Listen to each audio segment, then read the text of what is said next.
अस्सलाम वालेकुम। उम्मीद है सब खैरियत होंगे। आज के व्लॉग में हम बात करेंगे ईरान के इलेक्शंस के बारे में।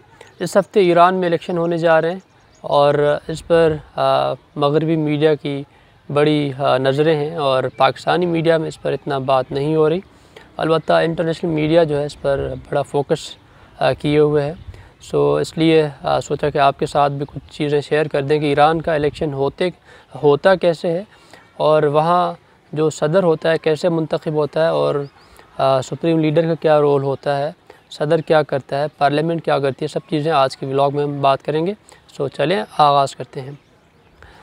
ईरान में जब इनकलाब आया 1979 के बाद, उस वक्त कुछ चीज़ें थी जो डिफ़ाइन की गई कि भाई सुप्रीम लीडर का क्या रोल होगा, सदर का क्या होगा और जो पार्लियामेंट है वो क्या करेगी। सब चीज़ें उस वक्त ये डिफ़ाइन की गई। फिर 10 साल तक वो जो बड़े खुमैनी साहब थे वो ज़िंदा रहे। फिर अली ख़ामनेई बन गए।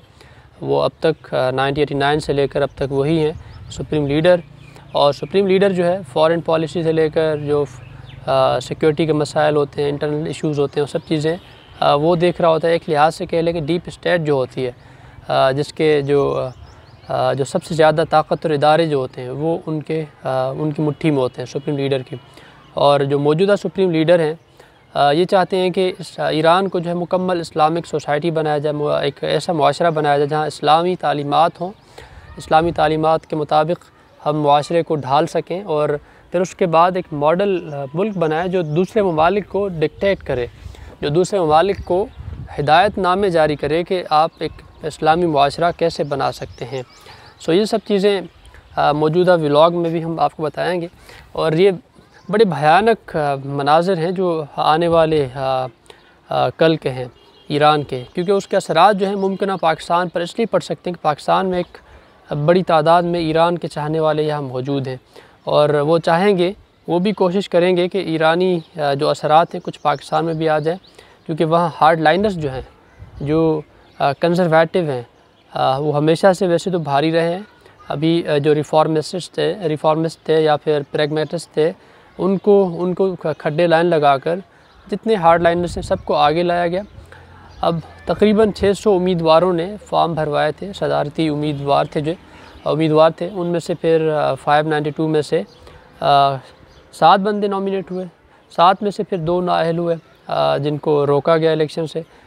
एक के बारे में कहा गया कि उसकी जो बेटी है बाहर पड़ती हैं, दूसरे महमूद अहमदीनेजाद साहब थे। तो ये दोनों बाहर हो गए। फिर बच गए 5। अब 5 में से जो है इब्राहिम रईसी, एक साबिक़ा चीफ़ जस्टिस भी हैं, उस पर इल्ज़ामात हैं कि वो उन्होंने कई हज़ार अफराद का कत्ल किया है, एक लिहाज से क़ानूनी कत्ल किया है कि वो जो अपोनेंट्स थे, जो डिसिडेंट्स थे, उनको मरवाने में इसका बड़ा हाथ है लेट 80s में। इस लिहाज से भी अली ख़ामनेई के करीब हैं कि वो भी हार्ड लाइनर हैं, ये भी हार्ड लाइनर है और दोनों चाहते हैं कि ईरानी सोसाइटी को बदला जाए और ईरानी मुआशरा जो ईरानी अवाम जो है, और ये जो सदारती उम्मीदवार हैं, इसको हमने बात की थी कैसे मुंतखब किया जाता है। एक 12 रुकनी काउंसिल है, गार्जियन काउंसिल, जिसमें 6 जो हैं उलमा होते हैं, जो 6 उलमा होते हैं, 6 जो होते हैं माहिर क़ानून होते हैं, जो ज्यूरिस्ट होते हैं, लॉयर्स होते हैं। फिर ये जो मुंतखब करते हैं, शॉर्ट लिस्ट करते हैं, किसी भी उम्मीदवार को आगे लाना हो या फिर राह से हटाना हो, इन 12 बंदों के हाथ में वो नामज़द करेंगे, मुंतखब करेंगे। फिर उसके बाद आगे का जो सिलसिला आएगा, अवाम बराह रास्त वोट करेंगे। पहले वो बंदे नामज़द करेंगे, यानी कि वो शॉर्ट लिस्ट करेंगे, फिर उसके बाद अवाम की बारी है। अब इस बार जो अवाम है, अवाम ने बड़ा फ़ैसला किया हुआ है कि भाई हमने वोट नहीं करना। जो तकरीबन जो सर्वेज़ आ रहे हैं, जो इंटरनेशनल मीडिया है वो बता रहा है, बड़े बड़े इदारे बता रहे हैं और फिर जो ईरान का सरकारी मीडिया है वो बता रहा है कि 40% जो ईरानी है इस बार वोट देने के लिए तैयार हैं। यानी कि 60% जो आबादी है वोट का बायकॉट कर रही है, जिसमें इस मुहिम में बड़ा हिस्सा महमूद अहमदीनेजाद साहब का भी है। वो भी इस मुहिम का हिस्सा है कि हमने इस बार जो इलेक्शन होने हैं इसका बायकॉट करना। ये रिग्ड है, ये पहले से इंजीनियरिंग हो चुकी है, एक बंदे को जितवाने के लिए पूरी तेगोवित की जा रही है इब्राहिम रईसी को। और इब्राहिम रईसी के जीतने के बाद जो वेस्टर्न वर्ल्ड है उसके साथ इसके ताल्लुकात मज़ीद बिगड़ जाएंगे। ईरानी जो एक ऑलरेडी एक अमेरिका की जो पाबंदियों का शिकार है वो पहले से ज़्यादा सख्तियाँ हो जाएंगी। बाइडेन इंतज़ामिया चाहती है कि ताल्लुकात को दोबारा बहाल किया जाए और जो उन पर पाबंदियाँ उन पर नरमी की जाए। जो 2015 का एक मुआहदा था, न्यूक्लियर डील थी, उस पर अमल दरामद कराने के लिए कुछ किया जाए। और ये सारी जो कोशिशें हैं फिर ये बेकार जाएंगी, क्योंकि जो अल्ट्रा कंजर्वेटिव हैं, जो कंजर्वेटिव्स हैं, वो नहीं चाहते कि हम किसी के दबाव में आएँ। वो चाहते हैं कि हम ये जो न्यूक्लियर हथियार हैं, ये जो वेपन्स है वो हम बनाएंगे, वो हम बढ़ेंगे। हम एक सेल्फ़ रिलायंस जो है, हथियारों की दौड़ जो है उसमें हम सबसे आगे बढ़ेंगे। सो ये उनकी सोच है, उनकी अप्रोच है। और इस्लामी जो सोसाइटी है उसको बनाने की बड़ी कोशिश करेंगे।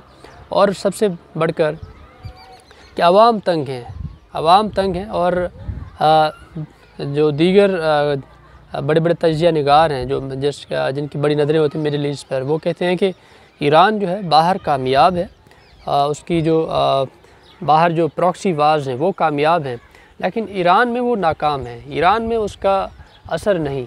ईरान में जैसे वो सीरिया में कर रहा है, साजिशें कर रहा है, वहाँ कामयाबी मिल रही है उसको। फ़लस्तीन में करता है, लेबनान में करता है, उसके अलावा इराक़ में करता है, यमन में करता है। हर जगह जहाँ जहाँ ये प्रॉक्सी वॉर लड़ते हैं, वहाँ लड़ रहे हैं, वहाँ इनको कामयाबी मिल रही है। लेकिन अलबत्ता जो अल्ट्रा कंजर्वेटिव्स हैं, उनको नाकामी कहाँ हो रही है? अपने जो इंटरनल इश्यूज़ हैं वहाँ पर। जो इंटरनल यानी कि जो डोमेस्टिक जो अवाम है, जो ईरान के बासी हैं, जो ईरानी बाशिंदे हैं, वो उनसे ख़ाइफ़ है, वो उनसे तंग है। वो नहीं चाहते कि हम दीगर जो ममालिक हैं उनके मसाइल में टांग अड़ाएँ या फिर सबके चौधरी बनकर, सरबराह बनकर घूमते फिरें। सो अब इस पर इलेक्शंस पर जो सदारती इलेक्शंस है, इस पर नज़रें किसकी हैं? सऊदीया की हैं, यूएई की हैं, उसके अलावा दीगर ममालिक की भी हैं, लेकिन क्योंकि इनके साथ ताल्लुकात बिगड़ने की अंदेशा है। जो जब अल्ट्रा कंजर्वेटिव आएंगे तो लाजमन ताल्लुकात बिगड़ेंगे। सो ये सब चीज़ें नज़र में रखने की है। और जो अली ख़ामनेई हैं, जो सुप्रीम लीडर हैं, उसके पास वैसे तो मुकम्मल इख्तियारात हैं। सदर एक कठपुतली होता है। ईरानी जो सदर होता है उसका कोई इतना पावर नहीं होता, वो पावरलेस होता है। उसके अलावा इन्होंने क्या किया, जो सुप्रीम लीडर हैं, इन्होंने क्या किया कि जो गुज़िश्ता साल इलेक्शंस हुए थे, पार्लियामानी इलेक्शंस हुए, जिसमें पार्लियामेंट के नुमाइंदे मुंतखब किए गए थे, उसमें अपने जो चाहने वाले थे, जो अपने फॉलोअर्स थे, जो अक़ीदतमंद थे, उनको मुंतखब करवाया। नौजवान जो थे उनको मुंतखब करवाया। उसके बाद अब राह हमवार कर रहे हैं इब्राहिम रईसी की। इब्राहिम रईसी बन जाएंगे तो फिर अली ख़ामनेई के लिहाज से वही सदर भी होंगे, वही सब कुछ होंगे, सब कुछ उसके हाथ में होगा। सो इस तरह होता है ईरान का जो सदर होता है मुंतखब होता है। और ये हमारे लिए भी है, हमारे यहाँ भी किस तरह लोगों को जब जिसे मुंतखब कराना होता है तो फिर कितने पापल पेलने पड़ते हैं, बैठने पड़ते हैं, जो भी है। सो ये वहाँ का मुआशरा है। और यहाँ भी हम कुछ ऐसा ही सिस्टम देखते हैं कि हमारे यहाँ भी आवाम इस बार जो है वो शायद ख़ाइफ़ हो झूठे मक्कारों से, चोरों लुटेरों से, और जो वोटों के मुहाफ़िज़ हैं, जो सरहदों के मुहाफ़िज़ हैं, उनसे ख़ाइफ़ हो। शायद वो भी इस तरह कोई बाइकआउट कर दें। सो देखने लायक है कि हमारे यहाँ जो 2023 के इलेक्शन होते हैं वो कैसे होंगे। सो अभी ये चीज़ें थी जो आपके साथ शेयर की हैं।